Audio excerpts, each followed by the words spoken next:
আজকে কথা বলবো ক্রনিক আইটিপি নিয়ে। এটা সাধারণত মেয়েদের বেশি হয় এবং ২০ থেকে ৩০ বছর বয়সী মেয়েদের ক্রনিক আইটিপিটা বেশি দেখা যায়।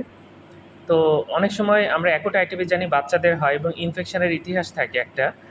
কিন্তু ক্রনিক আইটিপি যেটা মেয়েদের হয় ২০ থেকে ৩০ বছর বয়সে, এটা কিন্তু কোনো ইনফেকশনের হিস্ট্রি থাকে না।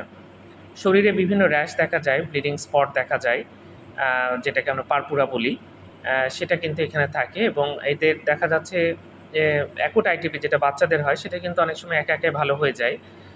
এখানে কিন্তু চিকিৎসা লাগে, বেশিরভাগ ক্ষেত্রে চিকিৎসা লাগে এবং এখানে যেটা হয় যে একা একা ভালো হওয়ার চান্সটা খুব কম। তো যাই হোক, যদি এরকম হয় কোনো মেয়েদের এবং এটা অনেকদিন ধরে থাকে, সাধারণত কয়েক মাস থেকে কয়েক বছর পর্যন্ত থাকতে পারে। অ্যাকুট আইটিপি যেমন ১ মাস মধ্যেই সাধারণত ভালো হয়ে যায়। এটা কিন্তু কয়েক মাস থেকে কয়েক বছর পর্যন্ত থাকতে পারে। যা ক্রনিক আইটিপির বর্তমানে ভালো চিকিৎসা আছে, এরকম হলে একজন রক্তরোগ বিশেষজ্ঞকে দেখাবেন।